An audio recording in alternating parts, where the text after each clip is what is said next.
Systems of equations, part 4. We're going to finish up the elimination method today. Okay? So, this is problem number 1 on your homework. If you take good notes, you'll be able to copy down the answer.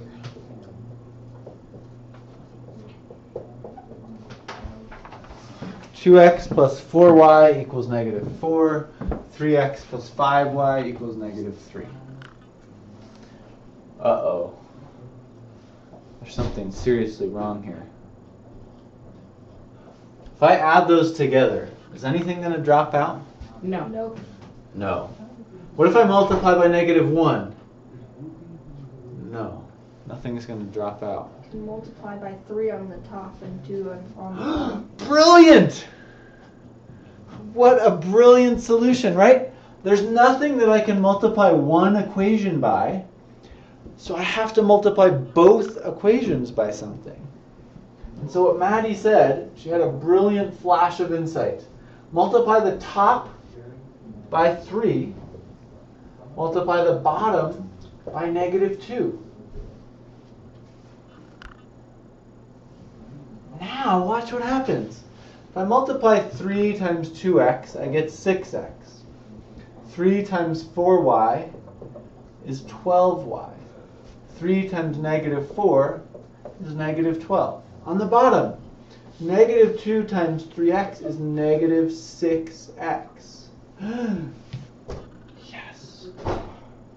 This is set up for elimination. Okay, negative 2 times 5y is minus 10y.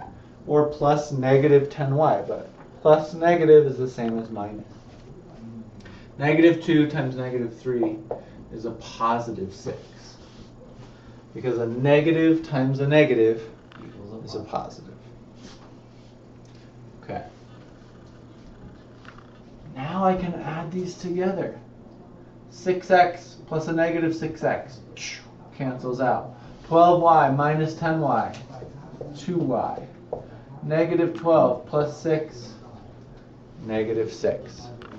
One equation, one variable. We're all set to solve it. I'll divide both sides by 2, and y is going to equal negative 3. Am I done, Maddie? No, you have to figure out. I have to y find, now. yeah, I have to find x. For some reason, this So one- let's plug this in here. 2x plus 4 times negative 3 equals negative 4.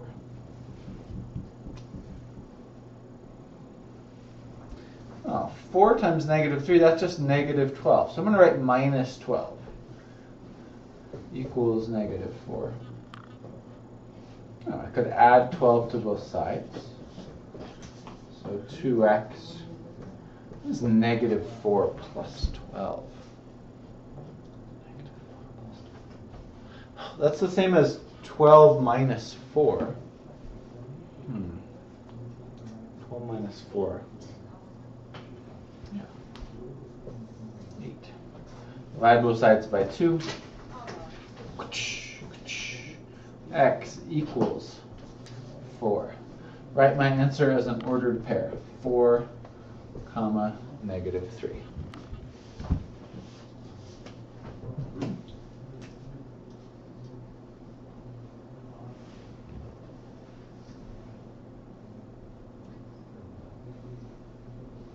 Questions on that one? All right. Oh, take a picture if you'd like to.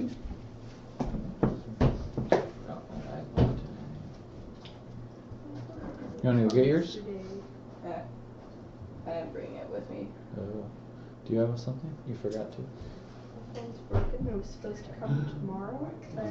Yeah, I mean yesterday, but it's got to come today. All right.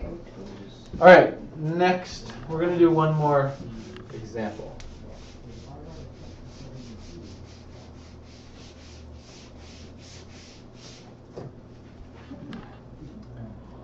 (5x plus 7y equals 15.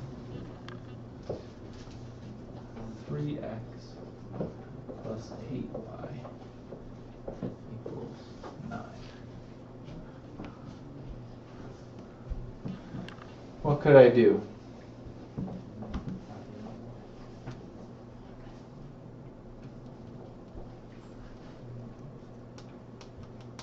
You can multiply the bottom by -5 and multiply the top by 3. Cool. It's a great idea. So I multiply the top by 3. I get 15x plus 3 times 7, 21y equals 3 times 15, 45. If I multiply the bottom by -5, I get negative 15x plus -5 times 8, negative 40y. Now notice here I wrote plus a negative. That's fine. I could have written minus there too, right? It's the same thing. Equals 5 times 9 is negative 45. Okay. I'm going to add these together. The x's drop out. Beautiful. 21y minus 40y. So opposite signs, I'm adding. I know I'm going to have a negative number because the larger number is negative. Then I'm just going to do 40 minus 21. What is 40 minus 21? Well, that's 19. So negative 19y. 45 minus 45 is 0. 0. Okay, I'm beginning to see the answer here. If I divide 0 by any number, I'm just going to get 0. So y is 0. If y is 0, I can plug that into this top equation. 5x plus 7 times 0 equals 15.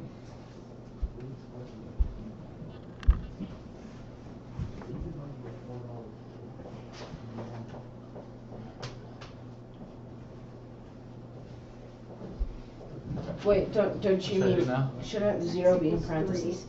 Oh yeah, right? I need to put the 0 in I parentheses. thought that was 70 for a second. Yeah, I would have subtracted 70. That would have been a bad mistake, huh? Yeah. So 7 times, oh, this is just going to be 0, right? So Yes. 5x. So it's kind of just like 5x equals 15. Yes. X equals 3. Yeah, if I divide both sides by 5, then I see very clearly x equals 3. So my final answer is 3. 0. 0.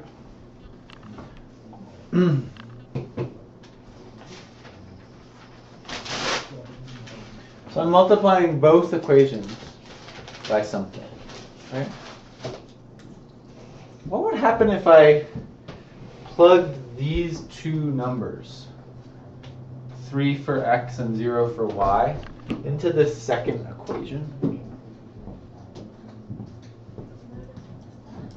What would happen if I plugged 3 times 3 plus 8 times 0?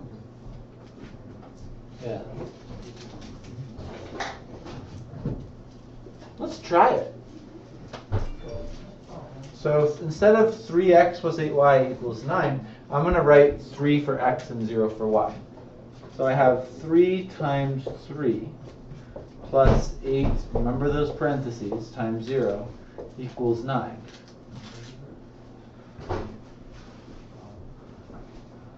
Three times 3 is 9, plus 8 times 0, 9 plus 0 equals 9. 9 equals 9. What did we just do? What did I just kind of show by plugging those numbers into the second equation? Is this true? Yeah, 9 equals 9. This is a great way to check your answer. This point should be true in both equations. So since I used the top equation to find out what x was, I can use the bottom equation to check my answer and make sure it actually works. This is a really good trick. Okay?